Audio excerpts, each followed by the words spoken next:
नमस्कार दोस्तों, मैं हूं जयदीप द्विवेदी। लीसियम जेएसबीएड में आपका स्वागत है। मेरे द्वारा आरआरबी एनटीपीसी और एसएससी जीडी की जो भर्ती आई हुई है और ग्रुप डी जिसकी भर्ती इसी महीने के अंत तक आने वाली है, इन सभी परीक्षाओं की दृष्टि से जीके और जीएस की एमसीक्यूज की प्रैक्टिस सेट की सीरीज चलाई जा रही है। और इस सीरीज की आज की जो क्लास होगी ये दूसरी क्लास होगी।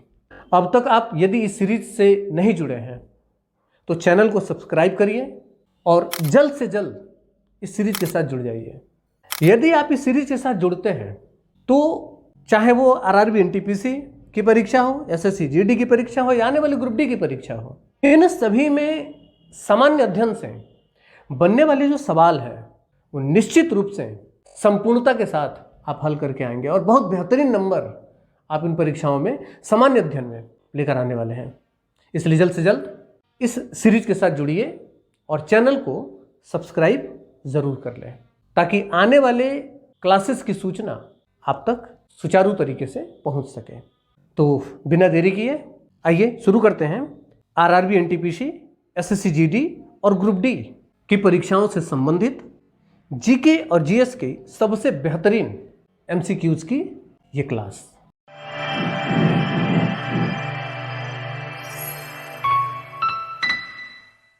इस सीरीज का पहला सवाल है कि भारत का संसद का सत्र कितने समय तक चल सकता है।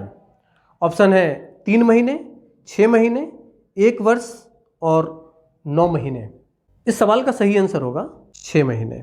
बहुत ही महत्वपूर्ण सवाल है और ज़्यादातर छात्र इस सवाल का जवाब 3 महीने दे सकते हैं क्योंकि जो संसद के सत्र होते हैं वो 3 होते हैं: बजट सत्र, शीतकालीन सत्र और मानसून सत्र।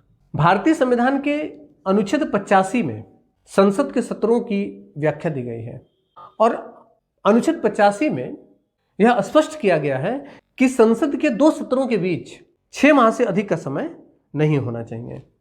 कुल संसद के 3 सत्र होते हैं वर्ष में, लेकिन 2 सत्रों के बीच 6 माह से अधिक समय नहीं होना चाहिए। तो इस सवाल का सही आंसर होगा 6 माह। ध्यान रखेंगे, आर्टिकल जो 85 है इसमें संसद सत्र का उल्लेख किया गया है। अगला सवाल है कि भारत में उपभोक्ता संरक्षण अधिनियम कब लागू हुआ था। ऑप्शन है 1986, 1991, 1996 और 2000। इस सवाल का सही आंसर होगा 1986। अगला सवाल है कि निम्नलिखित में से कौन सा भारतीय राज्य सबसे पहले हिमालयी क्षेत्र का हिस्सा बना। ऑप्शन है उत्तराखंड, हिमाचल प्रदेश, जम्मू कश्मीर और सिक्किम। इस सवाल का सही जवाब होगा जम्मू कश्मीर। अगला सवाल है कि महाभारत के लेखक कौन थे। ऑप्शन है वेद व्यास, वाल्मीकि, पाणिनि और चाणक्य। इस सवाल का सही जवाब होगा वेद व्यास। महर्षि दयापन वेद व्यास महाभारत के लेखक माने जाते हैं। अगला सवाल है कि भारतीय स्वतंत्रता संग्राम के दौरान दांडी मार्च का नेतृत्व किसने किया था। ऑप्शन है सुभाष चंद्र बोस, महात्मा गांधी, पंडित नेहरू और भगत सिंह। इस सवाल का सही जवाब होगा महात्मा गांधी। महात्मा गांधी के द्वारा गुजरात के साबरमती, जो कि उनका आश्रम हुआ करता था, वहां से खंभात की खाड़ी के मुहाने पर स्थित दांडी नामक गांव तक की इन्होंने यात्रा की थी और इस यात्रा का मुख्य उद्देश्य था नमक बना करके नमक कानून को तोड़ना। यह यात्रा 12 मार्च 1930 को शुरू हुई थी, जो कि 240 मील की दूरी तय करके दांडी पहुंचना था और महात्मा गांधी अपने 78 अनुयायियों के साथ 6 अप्रैल 1930 को साबरमती से दांडी पहुंचते हैं और वहां जाकर के नमक बना करके और नमक कानून का उल्लंघन करते हैं। तो दांडी मार्च का नेतृत्व महात्मा गांधी ने किया था। तो इस सवाल का सही जवाब होगा महात्मा गांधी। अगला सवाल है निम्नलिखित में से किसको मिस्टर इंडिया के नाम से जाना जाता है। ऑप्शन है बौद्ध धर्म, जैन धर्म, सिख धर्म और हिंदू धर्म। इस सवाल का सही जवाब होगा हिंदू धर्म। अगला सवाल है कि 1971 में भारत और पाकिस्तान के बीच युद्ध के परिणाम स्वरूप किस नए देश का निर्माण हुआ था। ऑप्शन है बांग्लादेश, नेपाल, श्रीलंका और अफगानिस्तान। इस सवाल का सही आंसर होगा बांग्लादेश।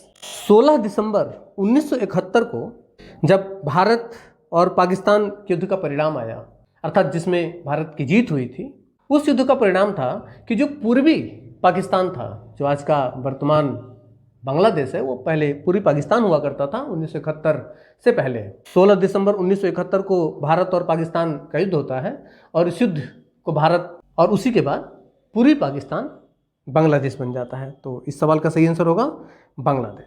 अगला सवाल है, जलियांवाला बाग हत्याकांड किस वर्ष हुआ था? ऑप्शन 1917, 1919, 1920, 1930। इस सवाल का सही आंसर होगा 1919। 13 अप्रैल 1919 को अमृतसर के जलियांवाला बाग में भारतीय क्रांतिकारियों के द्वारा रॉलेट एक्ट का विरोध किया जा रहा था, जिसमें हजारों की संख्या में भीड़ इकट्ठी हुई थी और जनरल डायर के द्वारा उस भीड़ पर लाठीचार्ज और शूटआउट के ऑर्डर दिए गए थे, जिसमें हजारों भारतीयों की जान चली गई थी। यह घटना 13 अप्रैल 1919 को, तो जलियांवाला बाग हत्याकांड 13 अप्रैल 1919 को हुआ था, तो सही आंसर होगा 1919। अगला सवाल है कि निम्नलिखित में से कौन सा आंदोलन स्वदेशी आंदोलन का हिस्सा था? ऑप्शन है असहयोग आंदोलन, किसान आंदोलन, दलित आंदोलन और भूमि स्वामी आंदोलन। इस सवाल का सही आंसर होगा असहयोग आंदोलन। अगला सवाल है कि भारतीय संविधान में मौलिक अधिकारों की संख्या कितनी है? ऑप्शन है 6, 7, 5 और 4। इस सवाल का सही आंसर होगा 6। वर्तमान में भारतीय संविधान में भारतीय नागरिकों को 6 प्रकार के मौलिक अधिकार प्रदान किए गए हैं, लेकिन जो मूल संविधान था उसमें 7 प्रकार के मौलिक अधिकार प्रदान थे, जिसमें संपत्ति के अधिकार को 42वें संविधान संशोधन के द्वारा हटा दिया गया और अब वह एक सिर्फ कानूनी अधिकार है। इस तरीके से वर्तमान में भारतीय नागरिकों को कुल 6 प्रकार के मौलिक अधिकार प्राप्त हैं, तो सही आंसर होगा 6। अगला सवाल है कि दूरदर्शन का पहला प्रसारण कब हुआ था? ऑप्शन है 1959, 1965, 1975 और 1982। इस सवाल का सही आंसर होगा 1959।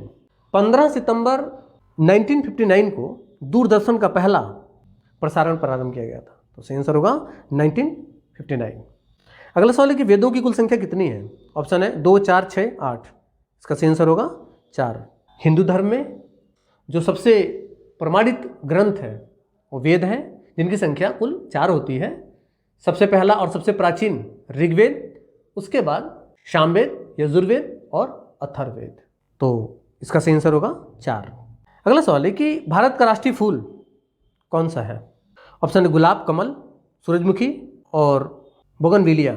इसका सही आंसर होगा कमल। और काफ़ी आसान सा सवाल है, सभी मुझे उम्मीद है आप सभी जानते ही होंगे, तो सही आंसर होगा इसका कमल। अगला सवाल है कि भारत का राष्ट्रीय गान किसने लिखा है? ऑप्शन है बंकिम चंद्र चट्टोपाध्याय, रविन्द्रनाथ ठाकुर, सुभाष चंद्र बोस और सुभद्रा कुमारी चौहान। कई बार परीक्षाओं में जब इस तरीके का आसान सा सवाल परीक्षा में आता है तो ऐसे सवालों के गलत हो जाने के चांसेस बहुत ज़्यादा होते हैं, क्योंकि लड़के ओवर कॉन्फिडेंस में, अति विश्वास में सवाल का गलत जवाब दे देते हैं, सवाल को बिना पूरी तरीके से पढ़े। राष्ट्रीय गान और राष्ट्रीय गीत दोनों में अंतर है और इसका जवाब बहुत सोच समझ करके देना चाहिए और ध्यानपूर्वक पढ़ कर देना चाहिए कि क्या पूछा गया है। तो इसमें राष्ट्रीय गान की बात की गई है, न कि राष्ट्रीय गीत की। और राष्ट्रीय गान यानी जनगण मनगण की यहाँ पर बात हो रही है। और भारत का राष्ट्रीय गान जनगण मन अधिनायक जय है, ये लिखा है रविन्द्रनाथ ठाकुर ने। तो इसका सही आंसर होगा रविन्द्रनाथ ठाकुर। अगला सवाल, एकलव्य किस महाकाव्य का पात्र है? ऑप्शन है रामायण, महाभारत, पुराण और उपनिषद। इसका सही आंसर होगा महाभारत। एकलव्य महाभारत का एक प्रमुख पात्र है, क्योंकि एक दलित बालक हुआ करता था और यह गुरु द्रोणाचार्य से शिक्षा लेने की मंशा रखता था, लेकिन गुरु द्रोणाचार्य सिर्फ राजकुमारों को ही शिक्षा प्रदान करते थे। अर्थात गुरु द्रोणाचार्य या तो सिर्फ ब्राह्मण छात्रों को या फिर सिर्फ जो क्षत्रिय छात्र होते हैं उन्हीं को शिक्षा प्रदान करते थे। और चूंकि एकलव्य दलित था तो ये गुरु द्रोणाचार्य से शिक्षा नहीं ले पाता है और गुरु द्रोणाचार्य के प्रतिमा बना करके और उनके समक्ष शिक्षा ग्रहण करता है। बाद में गुरु द्रोणाचार्य दक्षिणा स्वरूप का अंगूठा मांग लेते हैं, अन्यथा महाभारत की कहानी कुछ और होती। तो इसका सही आंसर होगा महाभारत। अगला सवाल है, भारत में श्रमिक संघों की स्थापना किस उद्देश्य से की गई थी? ऑप्शन है उद्योग का विकास, श्रमिकों के अधिकारों की रक्षा, शिक्षा का प्रचार और कृषि सुधार। इस सवाल का सही आंसर होगा श्रमिकों के अधिकारों की रक्षा। अगला सवाल है, संगीत नाटक अकादमी की स्थापना कब हुई थी? ऑप्शन है 1952, 1956, 1960 और 1965। ऑप्शन के हिसाब से इसका सही आंसर होगा 1952। वैसे संगीत नाटक अकादमी की स्थापना एग्जैक्ट जो हुई है वो 31 मई 1953 को हुआ था। इसे आप लोग ठीक से याद रखेंगे, क्योंकि ऑप्शन में 1953 नहीं है, इसलिए 1952 इसका सही आंसर होना चाहिए। एग्जैक्ट संगीत नाटक अकादमी की स्थापना 31 मई 1953 को हुआ था। अगला सवाल है, महात्मा गांधी राष्ट्रीय ग्रामीण रोजगार गारंटी अधिनियम कब लागू हुआ था, जिसे मनरेगा कहा जाता है, उसी की बात यहाँ पर की गई है। ऑप्शन है 2003, 2005, 2007 और 2010। इस सवाल का सही आंसर होगा 2005। अगला सवाल है कि भारत की बुनियादी ढांचा योजनाओं का मुख्य उद्देश्य क्या है। ऑप्शन है कृषि सुधार, औद्योगिक विकास, बुनियादी सेवाओं का विस्तार और शिक्षा का सुधार। इसका सही आंसर होगा बुनियादी सेवाओं का विस्तार। अगला सवाल है कि पंचायती राज प्रणाली भारत में कब लागू हुई थी। ऑप्शन है 1959, 1978, 1992 और 2000। इस सवाल का सही जवाब होगा 1992। पंचायती राज महात्मा गांधी की सोच थी। भारतीय संविधान के राज्य के नीति निर्देशक तत्वों के अनुच्छेद 40 के अंतर्गत इसे रखा गया था और 73वें संविधान संशोधन 1992 के तहत इसे लागू किया गया। तो इस सवाल का सही आंसर होगा 1992। अगला सवाल है, विरासत शब्द का अर्थ क्या है। ऑप्शन है भौतिक संपत्ति, सांस्कृतिक संपत्ति, प्राकृतिक संपत्ति और सभी। इसका सही आंसर होगा सभी। विरासत के अंतर्गत भौतिक संपत्ति, सांस्कृतिक संपत्ति और प्राकृतिक संपत्ति, सभी प्रकार की संपत्तियां आती हैं, तो सही आंसर होगा सभी। अगला सवाल है कि दक्षिण भारत की उन्नति किस योजना से संबंधित है। ऑप्शन है नरेगा, MNREGA, इंदिरा आवास योजना और प्रधानमंत्री ग्रामीण विकास योजना। इस सवाल का सही आंसर होगा MNREGA। अगला सवाल है कि भारत में संविधान सभा की स्थापना कब हुई थी। ऑप्शन है 1946, 1947, 1948 और 1950। इसका सही आंसर होगा 1946। 9 दिसंबर 1946 को भारतीय संविधान सभा का गठन हुआ था, तो इसका सही आंसर होगा 1946। अगला सवाल है, भारतीय स्वतंत्रता संग्राम में चंपारण सत्याग्रह का क्या महत्व था। ऑप्शन है भूमि सुधार, जल मुद्दे, तंबाकू खेती और धान की खेती। इसका सही आंसर होगा भूमि सुधार। चंपारण सत्याग्रह जो कि नील की खेती से संबंधित था और इसका उद्देश्य था भूमि सुधार करना, तो इसका सही आंसर होगा भूमि सुधार। अगला सवाल है, ट्रांसपोर्ट प्रणाली में मुख्यतः कौन सी विशेषता होती है। ऑप्शन है प्रौद्योगिकी, श्रम, पारिस्थितिकी और सभी। इसका सही आंसर होगा सभी। अगला सवाल है कि भारतीय बुनियादी शिक्षा में नए दृष्टिकोण का अर्थ क्या है। ऑप्शन है पुरानी विधियों का अनुसरण, तकनीकी शिक्षा, सामुदायिक शिक्षा और सर्वांगीण विकास।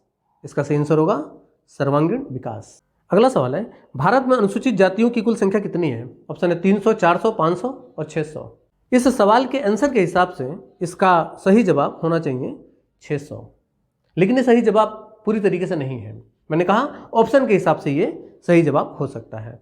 2011 की जनगणना के अनुसार भारत में अनुसूचित जाति के अंतर्गत जातियों की संख्या अर्थात SC जातियों की जो कुल संख्या है वो 1108 है और ST यानी अनुसूचित जनजाति की संख्या 744 है। इसे आप ठीक से याद रखेंगे।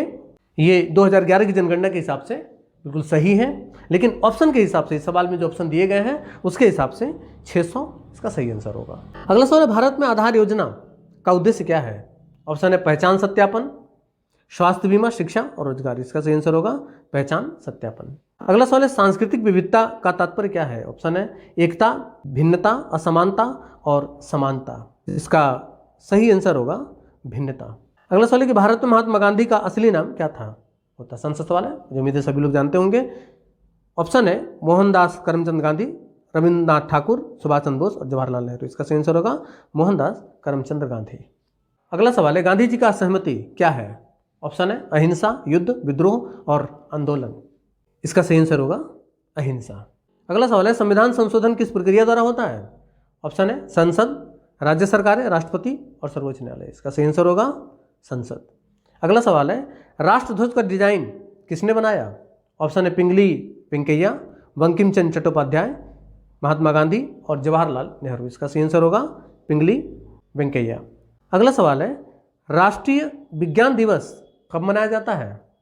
ऑप्शन है 28 फरवरी, 1 मार्च, 15 अगस्त, 26 जनवरी। इसका सही आंसर होगा 28 फरवरी। डॉक्टर सीवी रमन के सम्मान में राष्ट्रीय विज्ञान दिवस मनाया जाता है, जो कि प्रतिवर्ष 28 फरवरी को मनाया जाता है। तो सही आंसर होगा 28 फरवरी। याद रखेंगे कि सीवी रमन, जो कि भारत के प्रमुख डॉक्टर हुआ करते थे, वैज्ञानिक हुआ करते थे, इनके सम्मान में राष्ट्रीय विज्ञान दिवस मनाया जाता है। तो सही आंसर होगा 28 फरवरी। अगला सवाल है, भारत रत्न पुरस्कार की स्थापना कब हुई थी? ऑप्शन 1954, 1965, 1972 और 1980। इसका सही आंसर होगा 1954। अगला सवाल, टाइगर किसकी पहचान है? ऑप्शन 1 जंगली जानवर, 1 पक्षी, 1 वृक्ष, 1 फूल। इसका सही आंसर होगा 1 जंगली जानवर। अगला सवाल है, स्वच्छता अभियान का प्रमुख उद्देश्य क्या है? ऑप्शन है वृक्षारोपण, जल संरक्षण, स्वच्छता और स्वास्थ्य और रोजगार सृजन। इसका सही आंसर होगा स्वच्छता और स्वास्थ्य। अगला सवाल है, अर्थशास्त्र के लेखक कौन थे? काफी आसान सा सवाल है। ऑप्शन है प्लेटो, चाणक्य, अरस्तु और पाणिनि। इसका सही आंसर होगा चाणक्य। अगला सवाल है, नारद किस प्रकार के लेखक थे? ऑप्शन है उपन्यासकार, कवि, भक्त और सभी। इसका सही आंसर होगा भक्त। अगला सवाल है, दक्षिण अफ्रीका के खिलाफ महात्मा गांधी का पहला आंदोलन क्या था? ऑप्शन है नमक सत्याग्रह, सविनय अवज्ञा आंदोलन और अपार्थाइड विद्रोह और ट्रावल पास आंदोलन। इसका सही आंसर होगा ट्रावल पास आंदोलन। दक्षिण अफ्रीका की सरकार, ट्रावल पास सरकार जो थी, इसने एशियाटिक रजिस्ट्रेशन एक्ट लागू किया था और इसी एशियाटिक रजिस्ट्रेशन एक्ट के खिलाफ 1906 में महात्मा गांधी के द्वारा ट्रावल पास आंदोलन की शुरुआत की गई थी और ये दक्षिण अफ्रीका में महात्मा गांधी का पहला आंदोलन था। 1906 में इसका नाम था ट्रावल पास आंदोलन, जो कि एशियाटिक रजिस्ट्रेशन एक्ट के विरोध में किया गया था। तो इस सवाल का सही आंसर ट्रावल पास आंदोलन होगा। ये जो 40 सवाल मेरे द्वारा कराए गए हैं, ये एनटीपीसी हो, एसएससी जीडी हो या ग्रुप डी की परीक्षा हो, इन सभी परीक्षाओं की दृष्टि से जीएस और जीके में आने वाले बहुत महत्वपूर्ण संभावित प्रश्न हैं। आपकी सुविधा के लिए इन सभी सवालों के सही जवाब मेरे द्वारा यहाँ पर दे दिए गए हैं। इसमें जो पहला ऑप्शन दिया गया है, थोड़ा सा मिसप्रिंट हो गया, ये 6 महीने होगा। बाकी सभी आंसर इसमें सही दिए गए हैं और इस क्लास की पीडीएफ का लिंक डिस्क्रिप्शन में डाल दिया गया है। आप उसे वहाँ से डाउनलोड करके और पुनः अभ्यास कर सकते हैं। आप इस सीरीज के साथ बने रहिए और अपने जीएस को बेहतर से बेहतरीन बनाइए। यदि अब तक आपने चैनल को सब्सक्राइब नहीं किया है तो चैनल को सब्सक्राइब कर लें, ज़्यादा से ज़्यादा इसे शेयर भी करें और आपको क्लास जैसी भी लग रही है, यदि आपका कोई सुझाव है तो आप कमेंट करके आप हमें ज़रूर बताया करें। मिलते हैं एनटीपीसी, एसएससी जीडी और ग्रुप डी के जीएस और जीके के महत्वपूर्ण एमसीक्यूज के साथ अगली क्लास में। तब तक के लिए नमस्कार, धन्यवाद, जय हिंद।